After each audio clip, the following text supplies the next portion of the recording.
a remote corner of northwest Greenland. It's not the place most of us would think to go for a swim. But then, most of us are not like Stig Severinsen, a man whose unique ability to push his mind and body further, deeper, and longer has put him at the top of the extreme sport that is freediving. You're under pressure, you're stressed because you're under the thick ice cap. You can't just escape, you can't just turn around, you have to complete your mission. For today's mission, Stig slides in under metre-thick pack ice and swims, on just one breath, 150 metres.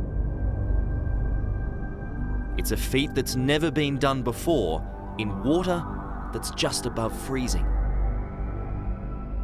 I start swimming, and in the beginning you have to be streamlined, so I stretch my arms out. I'm sure that I'm very hydrodynamic, so I don't have resistance from the water. And then I go into this kind of lullaby. My kicks become a rhythm. So the kicking with the feet is a special technique, so I kick, and then I glide a little bit to save energy, and also to stay relaxed and calm. Stig's trying to dive the equivalent length of 1, 2, 3 Olympic-sized swimming pools, all under the ice, all on just one breath, before, hopefully, returning to the surface. Everything is just going crazy and your body's screaming to get oxygen, and you're just basically the red lights are on and you're panicking. And then the last meters I don't remember much stuff. You can have images pop up from your childhood, or you can have different experiences. I see colors vividly, like very clear colors and smells. You're hallucinating. Kind of, maybe. Nearly 2 minutes since taking his last breath, Stig is just metres from claiming a new world record and dangerously close to death. But as he emerges, Stig displays little of the turmoil he's just put himself through.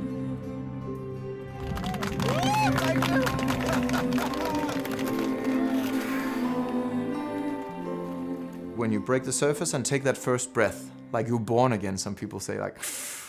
You don't gasp for air, though. No. You do it in a very calm way. Yeah. Why is that? So I want it to be effortless. I want it to be beautiful, like a ballet. When people watch me dive, I don't want them to see my struggle. Even though you're feeling... Oh, I'm, it's like a volcano, but I don't want people to have that negative connotation. I don't want it to be something dangerous or ugly. I want it to be beautiful. But it is dangerous. It's very dangerous, but it's also very alive. So alive, in fact, that Stig wants another world record, to swim 75 metres in the same frozen lake, but this time without a wetsuit. Is Stig superhuman? His ability is one that I think you'll only see in 2 or 3 people out of the 7 billion that are on this planet. Based on that definition, he's very superhuman. Dr. Rahul Jandial is a neurosurgeon who has tested Stig's capabilities under high-pressure situations. He says Stig is not only performing an astonishing sporting feat, he's redefining what we thought was humanly possible. What can be achieved medically from what Stig has accomplished? These techniques could help people who have emphysema, who have asthma. So these are very important, non-medical, non-dangerous steps that anybody can apply for their own health.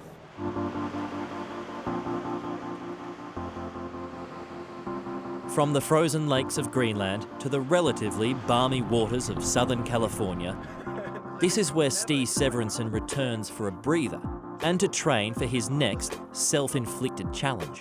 You ready, Pete? Let's do this. Today, we're exploring the kelp forests off the coast of San Diego.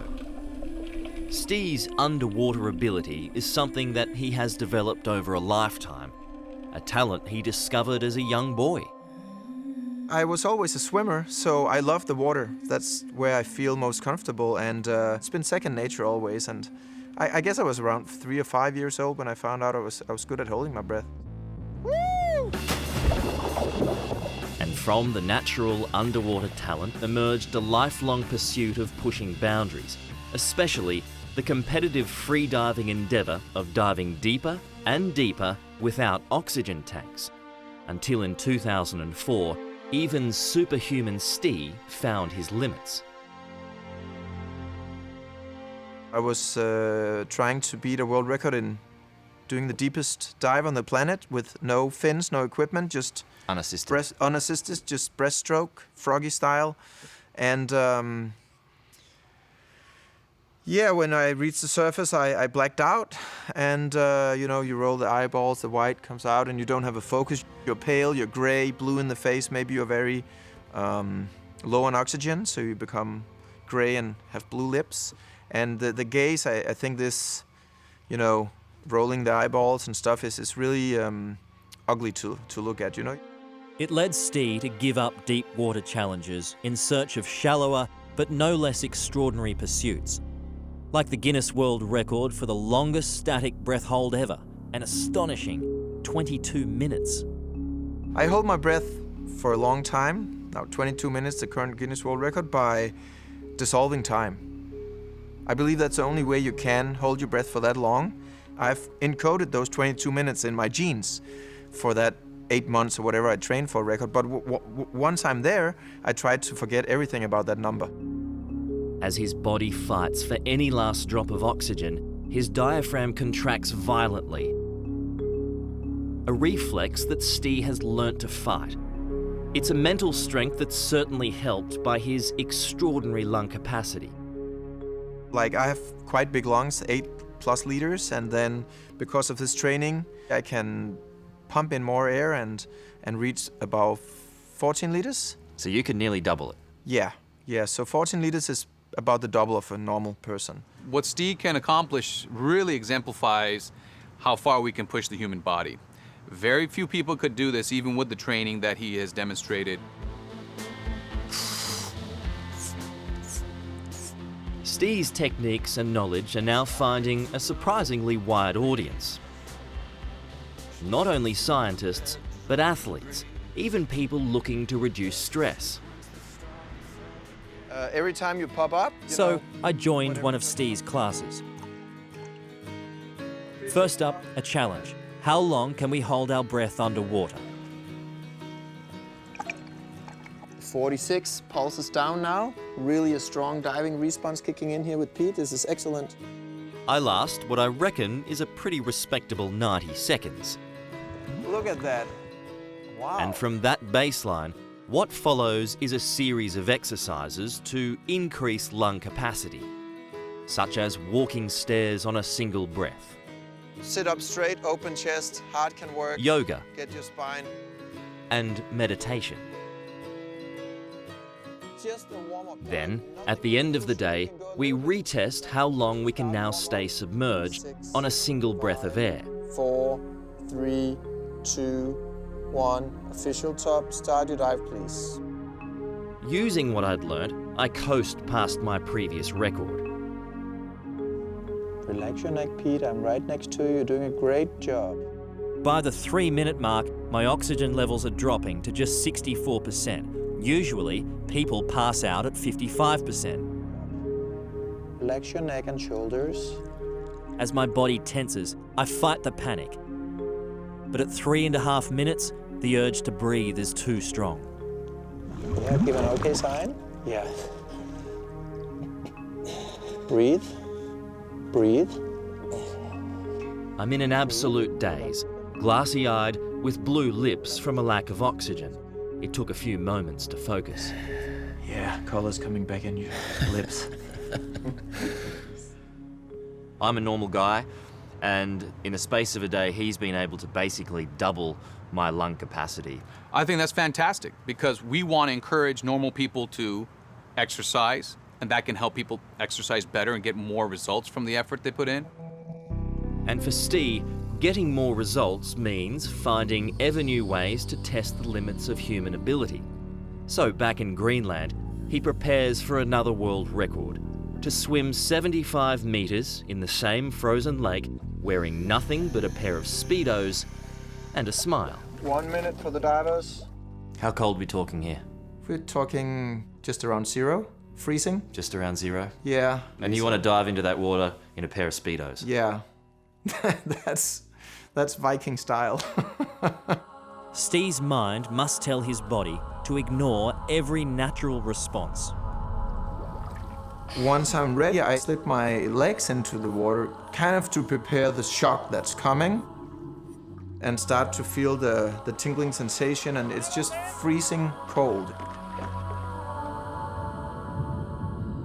Basically, you're in a survival mode. Your brain shuts down, then your body shuts down, so your adrenaline shoots out and you get very tense, and then you can have a heart attack. Just seconds into this dive and pain is crippling. The challenge is that you become so cold that your muscles really, you have muscle failure. Even if you want to, the brain keeps telling you, yeah, I want to swim, I want to go to the end, but your body just slowly shuts down. So the challenge is also to get to that hole before you're too cold. It's a mental juggle between concentration and distraction. Stee thinks of friends, family, or songs to block out the excruciating pain and somehow continue on. The last part is the most dangerous because you're running out of steam. You're running out of oxygen, and also you are so cold that you hardly can move. Sometimes I lose color vision, so it becomes just black-white screen. You get so hypothermic, so cold that it's life-threatening. How do you avoid that? I don't avoid it, I just kind of lean into it.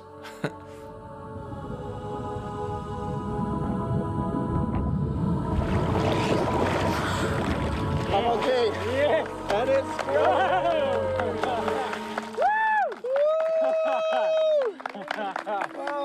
There is no doubt Stee's abilities challenge what we believe to be possible about the limits of human endurance. Spending time above and below the water with him has given me a glimpse into the future of the incredible sport of freediving and the possibilities of human endeavour. How much further can the human go? How much further can they hold their breath for? As in all things in life, the limits are always there to be broken. What's the barrier? 30 minutes? I don't know what the barrier is, and also I think you should not put numbers because that puts a barrier on a challenge. 25? Possible. Hello, I'm Liz Hayes. Thanks for watching. To keep up with the latest from 60 Minutes Australia, make sure you subscribe to our channel. You can also download the 9Now app for full episodes and other exclusive 60 Minutes content.